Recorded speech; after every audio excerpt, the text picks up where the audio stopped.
మీరన్నట్టు నిజంగా ప్రొడక్షన్ హౌస్‌కి చాలా అవసరము.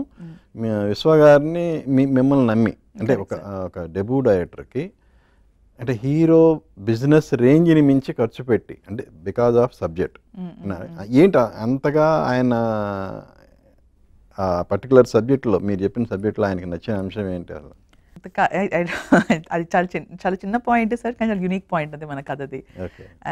లవ్ స్టోరీస్ అంటే లవ్ స్టోరీనే absolutely, but I think new age love story sir. I think ఈ పాయింట్ మనం we've not explored before, and I think from the fact that a girl perspective నుంచి ఒక యాంగిల్ అది, and it is not your typical like ఒక female సెంట్రిక్గా కాకుండా నేను దాని like the way it's written and everything మన అందరికీ రిలేటబుల్ స్పేస్ అది. And I also think Siddhu coming on board అది ఆయనకి ఇంకొక పెద్ద ఫస్ట్ టిక్ మార్క్. అండ్ అందరూ ఎవ్రీబడి ఆల్ ద టెక్నీషియన్స్ మనం ఎవరికి నరేట్ చేసినా ఫస్ట్ దాంట్లోనే రావడం అనేది వెరీ రైటింగ్ స్పేస్లో జరిగిన it's a very conversational story in script. So I think చాలా స్ట్రాంగ్ హార్ట్ హిట్టింగ్ పాయింట్స్ ఉన్నాయి. At the same time very commercial. నేను ఎప్పుడు అనుకున్నాను, నేను రాసే ఏ సినిమా చేసినా ఇదేదో క్రిటికలీ అక్లెయిమ్డ్ ఆర్ట్ సినిమాలు కాదు. I want to make money tomorrow. మన సినిమా హిట్ అవ్వాలి, నలుగురు ఆనందంగా ఉండాలి, it has to. So I want that film to work commercially also, and I love commercial movies. So నాకు ఏంటి మీకు ఈ పర్టికులర్ సబ్జెక్ట్ రెడీ చేయడానికి ఇన్స్పిరేషన్ ఏంటి? రిలేషన్షిప్స్. అండ్ సో నాకు I'll tell you something sir. నాకు నాని ఒకసారి ఒకటి చెప్పాడు. He's like when you're writing, if you understand the emotion between two people, నువ్వు ఏదైనా రాయొచ్చు. సో నాకు ఎంసీఏ రోజుల నుంచి అంటున్నాను నేను, వెన్ టైం పాస్ మేము ఇద్దరం కూర్చొని నాకు ఎప్పుడైనా చెప్పాడు ఇది వీస్ టు మా డిస్కషన్ అవే ఉండేది. ఏదో నేను కూర్చొని లిస్ట్ ఈ ప్రొఫెషన్లో హీరో ఉంటాడు, ఆ ప్రొఫెషన్లో ఇల్లు, అలా ఏదో చాలా సరదాగా రాసుకుంటుందని. Then I started experimenting, father son, mother daughter, friends, ఊరికే టు స్టార్ట్ థింకింగ్.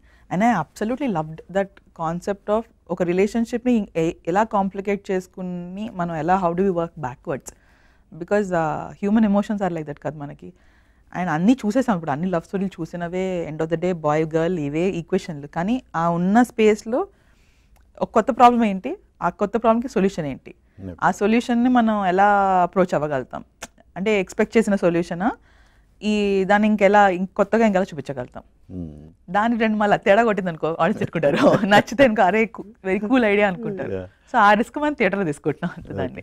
బట్ ఈ మీ టెస్ట్లో మొన్న రిలీజ్ అయిన సాంగ్ కానీ ఫస్ట్ వచ్చిన మోషన్ పోస్టర్ కానీ, సో ఫస్ట్ టెస్ట్లో మీరు పాస్ అయిపోయారు అంటే ఎక్సైటెడ్ సార్. నిజంగా అయితే అదైతే చాలా ఎక్సైటెడ్గా ఉన్నాను. అంటే నేను కానీ మా టీం కానీ all of us are extremely excited. దానికి పడిన కష్టాలు ఒక వారం నిద్రలేని your pushing through, up shoot అప్పుడే అయ్యింది, ఎడిట్లు డిఐలు అన్నీ పరిగెత్తాం, కానీ ఎవ్రీథింగ్ నాకు చాలా ఎక్సైటెడ్గా ఉండింది ఫస్ట్, బికాస్ ఫస్ట్ టైం చూస్తున్నాను అన్నీ అలా, the process of post production కూడా. So I was enjoying that part కూడా. But response has been fantastic. నాకు ఇన్ని రోజులు నా డైరెక్టర్ ఫ్రెండ్స్ కానీ వీళ్ళందరూ ఫ్రెండ్స్ ఉండడం వేరు, as a director to director నాకు ఇప్పుడు నాకు మెసేజ్ అలా వచ్చి టు ప్రేజ్ ఇట్ ఇస్ వేరు. I have gotten messages from all of మన డైరెక్టర్స్ ఐ వర్క్డ్ విత్, కానీ they praising the song, the craftsmenship, what they're seeing. So I think ఎవరు praising బాగా మీకు నచ్చింది? బాగా నా ఫ్రెండ్స్ అంటే నాకు any time I look for is Nani and Nitin, వీళ్ళ మెయిన్ అప్రూవల్స్ ఆర్ నాకు నా ఫ్రెండ్స్. వాళ్ళు ఫస్ట్ టిక్ మార్క్లు ఇవ్వాలి నాకు, then my parents. Other than that ఇప్పుడు మన డైరెక్టర్, ఇప్పుడు నాకు Hanu was the first message, he had message me, then Rahul, and so we had like all my director friends have been messaging and talking about it. And అది వదిలేస్తే ఇప్పుడు రకుల్ కానీ శామ్ వీళ్ళందరూ కూడా they've seen it and they were praising it. First mess in the girls Kajal పెట్టింది. So within the people that I worked with in Nellaga, it was nice to see them see this side.